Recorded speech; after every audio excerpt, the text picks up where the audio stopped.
में किश्तवाड़ में एक बच्ची के साथ जो एलिगेशन लगाए जा रहे हैं कि रेप हुआ, फिर बच्ची प्रेग्नेंट हुई, प्रेग्नेंट होने के बाद उस बच्ची की मौत हो जाती है, वो स्टूडेंट थी गवर्नमेंट स्कूल की। तो आप मुझे बताइए, और एलिगेशन किसके ऊपर है? टीचर के ऊपर। बड़े अफसोस के साथ कहना चाहता है, किसी टाइम स्कूल को शिक्षा का मंदिर कहा जाता है और टीचर को भगवान कहा जाता था, लेकिन अगर ऐसे लोग ऐसे घिनौने काम करेंगे, ये सिर्फ एक केस नहीं है। लास्ट दिनों में आप, आज किश्तवाड़ जम्मू की बात कर रहा हूँ, लास्ट दिनों में आपने कश्मीर में सुना, वहां पे भी गलत इल्जाम, गलत एलिगेशन जो थे वो लगाए गए। जब बच्चियों ने प्रोटेस्ट किया, उसके बाद टीचर सस्पेंड हुआ, उसके बाद टीचर के ऊपर एफआईआर लगी। और यहाँ पे एफआईआर लग चुकी है, मैं मानता हूँ, लेकिन एफआईआर क्या लगी है? कोई आया सामने आई कि क्या एफआईआर लगी है? अरे ऐसे अगर एलिगेशन साबित हो जाते हैं तो ऐसा कानून होना चाहिए कि जो नाबालिग बच्चियों के साथ ऐसा गलत करता है, चाहे वो कोई भी हो, उसको सीधे फांसी होनी चाहिए, सीधे मौत होनी चाहिए, जैसे सऊदी अरब में होता है। आप अगर किसी वहां पे किसी वुमेन से आप रेप करते हो तो सऊदी अरब में सीधे फांसी दी जाती है, तो हमारे देश में क्यों नहीं? क्या हमारे देश का कानून सिर्फ लीडरों को दबाने के लिए, सोशल एक्टिविस्टों को दबाने के लिए या अपोजिशन को दबाने के लिए, क्या यही कानून इस्तेमाल होगा कि झूठी एफआईआर लगा दो, फोटो में फंसा दो, अरे लगे रहेंगे? क्या इसी के लिए देश का कानून इस्तेमाल होगा? देश का कानून ऐसा होना चाहिए कि जो हमारी नाबालिग बच्चियों के साथ, जो स्टूडेंट के साथ जो भी गलत करता है, उसको सीधे बीच बाजार में फांसी दी जानी चाहिए। ऐसा कानून देश में बनाना चाहिए। लेकिन कौन सोचेगा इस बारे में?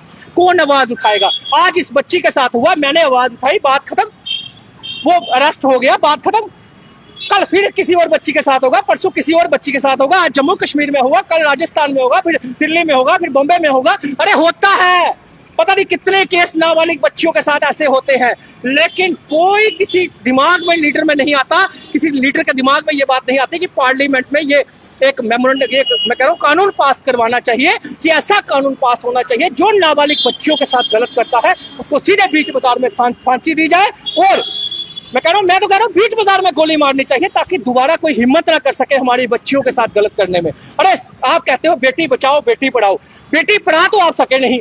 स्कूल गवर्नमेंट आप बंद कर चुके हो, 30,000 जम्मू के देश में, हमारे देश में 5,000 4,4500 स्कूल तो हमारे जम्मू कश्मीर में बंद हो गया, और आप पढ़ा तो सके नहीं। अब बचाने की बात आई तो आप बेटियों को रेप से बचा भी नहीं पा रहे, तो शर्म करो, चुल्लू वर पानी में डूब मरे ऐसी सरकार। क्या लगता है गवर्नमेंट स्कूल में जाना बच्चों के लिए सेफ नहीं? देखिए, बात गवर्नमेंट या प्राइवेट की नहीं है, हमारी बच्चियों के साथ जब ऐसा होगा तो ऐसे घिनौने हर जगह बैठे हुए हैं, ऐसे मानसिकता वाले लोग हर जगह बैठे हुए हैं। ये आए दिन सुनते आ रहा है कि नाबालिग बच्चियों के साथ ऐसा हो रहा है, नाबालिग बच्चियों के साथ। मैं तो कहूंगा सारा का सारा कसूर हमारी सरकारों का है, हमारे सेंटर में बैठे हुए मिनिस्टरों का है, हमारे लीडरों का है, चाहे वो अपोजिशन का लीडर हो या फिर हमारी सेंटर सरकार का लीडर हो। आप मुझे बताइए, क्यों ऐसा पार्लियामेंट में ऐसा कानून पास अभी तक नहीं हुआ? अरे 1947 को हमारा देश आजाद हुआ था, आज कितने साल हो चुके हैं? मुझे लगता है 80वां गणतंत्र दिवस हमने मना चुके हैं, गणतंत्र दिवस। तो फिर मुझे बताइए, फिर आखिर क्यों एलओपी और हमारी मंत्री ने क्यों अभी तक शादी इसकी न? ये तो बड़े अफसोस के साथ कहना पड़ता है, उनको जम्मू से कोई लेना देना नहीं। अगर कश्मीर का मसला होता तो कब की आवाज उठा दी होती। जम्मू की आवाज वो तब उठाएंगे जब हमने अब इंटरव्यू दिया, उसके बाद उनका बाइट सुन लीजिएगा, शाम तक उनकी बाइट आ जाएगी, हमने एफआईआर लगवा दी है, ऐसे टीचर नहीं हो, ये ड्रामा नहीं चलेगा। अरे करना है तो उमर साहब को बोलिए, 90 के 90 एमएलए एक मेमोरेंडम बनाए, सेंटर सरकार में दे, वहां पार्लियामेंट में कानून पास हो। कानून पास ऐसा होना चाहिए, जो नाबालिग बच्चियों के साथ गलत करता है सीधे मौत की सजा, सीधे मौत की सजा। इस तरह की कार्रवाई चाहते हैं सर? मैं सुनील शर्मा जी से कहना चाहता हूं कि सर, आप किश्तवाड़ के हैं और इस टाइम आप सबसे बड़ी पार्टी के एलओपी हैं, और एलसी साहब आपके हैं, पुलिस आपके अंडर है, और ऐसी एक मिसाल बनाइए। अगर उस आदमी ने ये गलत किया है, अगर उस आदमी ने ये गलत किया है, तो मैं कह रहा हूं फांसी से कम सजा नहीं होनी चाहिए।